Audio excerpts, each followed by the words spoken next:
Welcome back to Gear Check Games. This is episode 1 of our Metal Gear Solid 1 The Twin Snakes for the GameCube, the Nintendo GameCube. Metal Gear Solid 1 Battle. Yeah. Yeah, there will be a light and a dark story in this game, so we're going to have to play this game twice. Metal Gear Solid 1 DX Director's Cut. Uh-oh. So, I mean, it kind of is, because, I mean, this is kind of like a patch, but also a remake. This is what Metal Gear Solid was always meant to be. It's funny you say that, Trey. I was actually thinking about how I would describe this remake yesterday, and patch was kind of the word that I landed on eventually. Yeah. It's a graphical update, but also a gameplay update. Uh-huh. So yeah, basically, if you're not familiar with this game or the Metal Gear series, MGS1 was the first 3D game in the series, and the one that most people started with. That came out on the PS1 in 1998. And then in 2004, I think, they remade it for the Nintendo GameCube, basically to give it parity with Metal Gear Solid 2, which really drastically upped the production values of the game and added a lot of new quality of life improvements and more detailed gameplay mechanics. Yeah. Yeah, this game looks and plays a lot. I'm not gonna say better, because I haven't really played a lot of the original a lot, but it definitely looks better than the original. I would say that it plays better than MGS1 just in terms of mechanics, but also I feel like the level design isn't really suited to those mechanics. Yeah, but we can get more into that. We're gonna have plenty of game to talk over here because. Yeah, I think it's one of those games where they updated the gameplay to be more modern and have stuff that was added in later games. But the game itself was designed for the original controls, so some stuff just kind of breaks. Yeah, I played a little bit of Metal Gear Solid 2 before we started recording this, just to kind of refresh my memory. And I noticed in that game, at least in the early areas, you're dealing with a lot of very cramped hallways and kind of twisting, complicated environments where your range of movement is kind of limited and you can't aim at stuff that's all the way across the map. But MGS1, at least to my recollection, kind of favors those more open areas. So since Twin Snakes added first-person aiming, which was not in the original Metal Gear Solid, it's a lot easier to just kind of pop headshots with your tranquilizer from really far away and kind of just because once all the guards are incapacitated in an area, you can just kind of run around until they wake up, or Yeah, and on normal mode, they stay asleep a long time. They really do. But we may not see the tranquilizer for a while. In this playthrough. I forgot where it was at the beginning of the game, so I have to get the backup tranquilizer. So my experience with this game. Let me get some words in here real quick. Go for it. So I actually started with Metal Gear Solid 2. It's the first one I actually played, and I really liked it. I was really confused, and then after I played 1, I was still really confused after playing 2 again. But that's another story. I don't think people understand Metal Gear Solid 2 to this day, and I feel like that was kind of the point. So a little. And go ahead. Yeah, okay. So I tried to play through Metal Gear Solid 1 because I really liked 2, and I really couldn't get into the original game. I just thought it felt way too clunky, and I just couldn't get into it. Then I heard about Twin Snakes, where it's pretty much, hey, here's Metal Gear 1 with the 2 engine, and so I played that one. So the one I played when I played Metal Gear was this version. So that's for better or for worse. Yeah, it's a fine enough way to play the game. It's not a bad remake, but I think overall my assessment of this would be that they kind of jumped the gun to remake this. It hadn't even been a decade since MGS1 came out when this was released. Yeah. And I feel like they would have benefited from waiting at least until the PS3 Because, if they had remade MGS1 maybe in like the MGS4 or 5 style of gameplay, then we would have had like a significant leap up that wouldn't be... Because this game's mechanics were like superannuated a year later when, Metal Gear Solid 3 came out and added even more like quality of life features and gameplay mechanics. And they already did a lot of the work of recreating Shadow Moses in MGS4 already. Yeah. Makes me wonder if they really did want to remake it with that engine. They're just like, we don't have the budget. Yeah, before there was Game Freak, Kojima Productions was like, MGS1 was pretty cool. Yeah, we'll back to Shadow Moses again. Although this remake wasn't handled by Kojima Productions, at least not in terms of the bulk of game development. That went to Silicon Knights, which I don't think they're still around. No, they totally folded. They were in a lawsuit with, wasn't it Epic Games? Because they tweaked part of the engine they leased. And it was like a test build of the engine, so it's like they broke an NDA. I remember us looking at this on Wikipedia one night, but I can't remember exactly how it went down, but yeah. Yeah. Silicon Knights tried to play with the big boys and got burned. Also, one key change in this version from the original Metal Gear Solid on PS1 is that the English voice actors actually use their real names. Oh, yeah. Whereas in the original version, they have all of these like hilarious aliases that they go by. Except David Hayter, the voice of Snake. He's the only one who I guess wanted his name on this. Well, I mean, he was the star, so it makes sense why he would want to attack. And he did a great job. For my money... Twist, David Hayter is actually his wacky alias. Nobody knows his real name. His real name is actually Solid Snake. Well, if the Metal Gear protagonists are any indication, it's probably either Jack or John. Oh, hey. Hi, Cam Clark. Know that voice anywhere. Yeah. It's Machiavelli from the Clifford the Big Red Dog cartoon. He's my favorite dog. And, for people who are slightly older than me, Leonardo from the original Ninja Turtles cartoon. Oh, yeah. I think. Oh, yeah. So... a thing I forgot you could do in this game, you can zoom in and out during cutscenes, and I will abuse it. Nice. Oh, I forgot that was in this. Yeah. I wasn't sure how early they introduced that to the series. I know that in MGS2 you could at least do that with like the codec windows. Oh yeah. If you want like an extreme close up of like Otacon's mouth while he's giving you advice. I forget. Yeah, MGS2 had the first 3D codec conversations. Yeah, speaking of which, do you think they should have retrofitted that onto this game? Because this one uses the exact same character sprites as the PS1 version for the codec.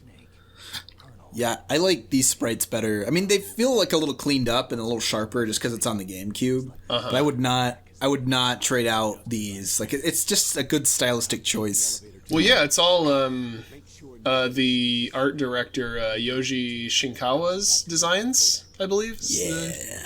The individual's name. Is he the one that does the watercolor covers of the games as well? Yeah, the ones that we never get for some reason. Yeah. It's like, no, have a CGI snake face instead. I'm always all for more opportunities to use the 2D art of Metal Gear. Yeah, it's pretty... Did you know at one point they were doing tests with MGS2 to like make the whole game look like the Shinkawa art? Oh my god. Ooh. Well, I know they kind of did that in like for the cutscenes in Peace Walker and those cutscenes Ops. are rad. Oh yeah, because they were those comic book style. Yeah. Which honestly, that was a genius idea for a handheld game like that. Mm-hmm. Yeah, I bet that saved them a lot of money on like cutscene production while maintaining like good quality. Mm-hmm. So you never forget. Very timid here. You never forget your first guard. Yeah, this is a sneaking game, folks. So yeah, it's Metal Gear Solid. If you're watching this video, you know what it's all about. Did the Colonel just butt dial you? It rained once and immediately hung up. Yeah, there's certain points in this game where you'll get optional codec calls that you don't have to listen to, but they will call you first. And not always will the prompt open up. Because you're supposed to, instead of hitting start, since there's no select button in this game, they're like, oh, you're going to have to hit, A and start at the same time. Yeah. And that's how you hit start. Yeah, there was a little bit of difficulty retrofitting the PlayStation controls onto the GameCube controller because, obviously it's missing the L1 button, it's missing select, and you can't click in the sticks for a extra button press.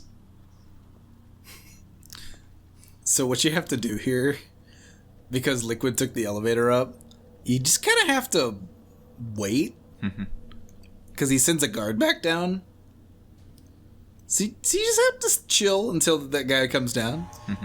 Yeah, this is basically the part of the game where they teach you that this is a stealth game, and it's a bad idea to get caught by the guards. Yep. Yeah. How did he not see that? Was playing it risky. Because he's in Metal Gear Solid. Now, one thing we should get out of the way for anyone looking to play this game is that in the Metal Gear Solid 2 engine, also there was a tranquilizer gun in the locker over to the left. But we'll be picking that up later. Wasn't there also something in the water?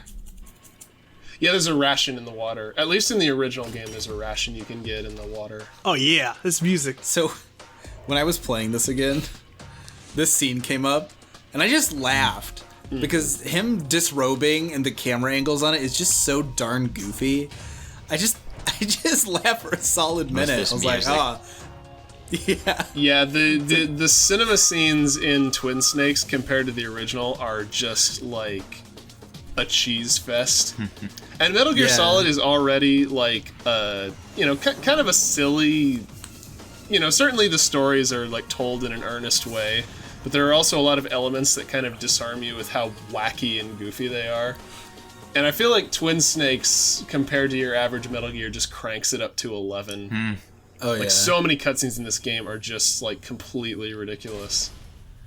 Like, we won't spoil it till we get there, but there are some missile and grenade shenanigans that have to be seen to be believed.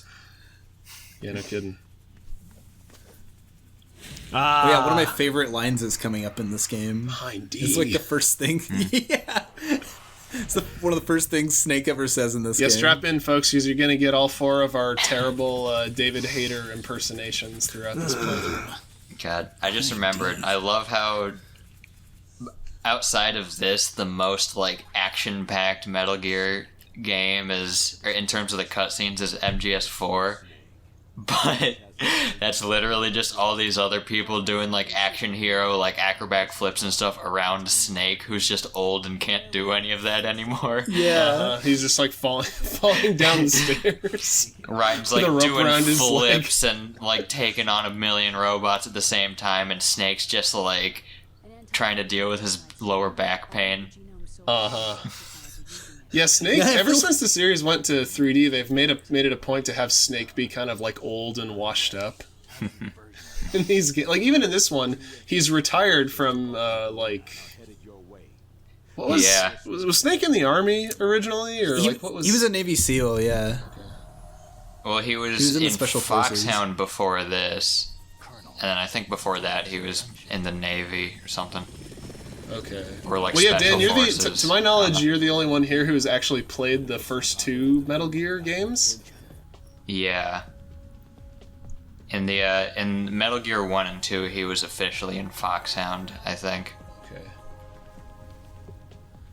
Or in Metal Gear 1, it might have just been Fox. What is this? Well, no, in MGS3 it's Fox. Then I think Zero changes it to Foxhound sometime between MGS3 and the original Metal Gear. He's too gruff for the Cobra unit, so he had to make his own like mammal unit.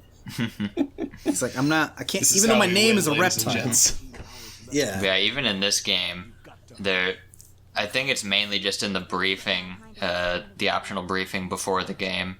They're talking about how Snake is like all old and retired, and they're surprised that he's like still in this line of work.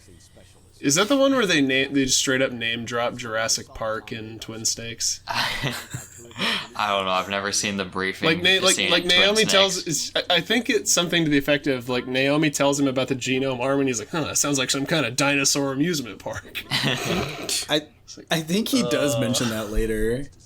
Oh yeah, so we just got introduced to Mei Ling. Yeah. She's your person that you talk to save, but she's incredibly cute and Snake flirts with her all the time, but then she also just gives him good advice. Yeah. She's a good character. And then in Metal Gear Solid 2, Otacon tries to give Mei Ling's good advice, but fails miserably. Yeah. To the point where if you contact him enough times during the intro section, Mei Ling will chime in angrily to, like, correct him. Just be like, what have you been telling him? This is all wrong. None of these are Chinese proverbs. You're dragging the name of Chinese proverbs through the mud, Otacon. Stop it.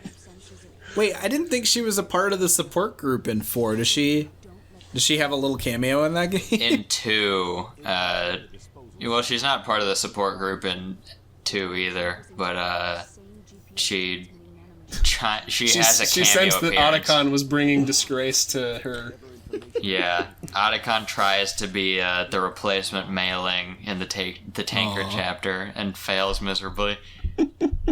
That's great. Yeah, there's some great codec calls in MGS2. Uh-huh. Oh yeah. But this isn't MGS2. Yeah. It's MGS2's mechanics grafted onto the levels from MGS1. What am I doing here? Yeah, sorry, Ethan. Yeah, we had to pull the wool over your eyes so you join us for this. What do you mean this is an MGS2? You can, like, aim up and down, and The Colonel's here. That's Rosemary, right? Here. Yeah, she's wearing the turtleneck sweater. Is that Raiden? It's British Rosemary. It's Brosemary. No, she's not British in the Twin Snakes, Trey. Oh yeah, they dropped her accent. Yeah. She drops it for like 90% of the game, and there's like one codec call where she brings it back like momentarily. You're like, what? That was the and one. Then she totally loses. That was the one piece of audio that they thought was salvageable from MG. Yeah, the reason. So the story goes, the reason why all the voices were redone for Twin Snakes is because apparently the original voice lines for Metal Gear Solid were not recorded in a studio, and there was a lot of background noise audible on the audio files that like just didn't come through in the PS1 because it had to be compressed. So I always thought the audio sounded kind of like you said. It's compressed, so it's a bit muffled, but it also just sounded a little echoey to me. So yeah, and also another little anecdote regarding the English dub for this game. Apparently, in order to make sure that the vast majority of the original voice actors were able to return, David Hayter gave up like half of his salary for this performance. Which, I mean, good guy. It's pretty freaking cool. Good old David. Yeah. I know. I like that because he's looking out for them because he liked and he fell in love with the game, and it really shows in his performance across the games that he's He played. definitely comes off it as a all. voice actor that does it, or with this specific role, he definitely comes off like he does it because he just loves the character and the role. Yeah, I mean, him and some of the other people like Cam Clark or Paul Eiding, like to this day, they still do like little Metal Gear videos from time to time. Like the most recent one was the MGS Quarantine, which I'm gonna let you guys look that one up, but it's pretty funny. Well, maybe I'll link it in the description. Yeah, it's the original voices of Snake, Colonel Campbell, and Otacon. So. Yeah, cool guys. So we've been introduced to the squad, Naomi, Mei Ling, and Colonel Campbell, and I got little to no gameplay done in this episode. Yay. Maybe there'll be gameplay in the next episode. Only one way to find out.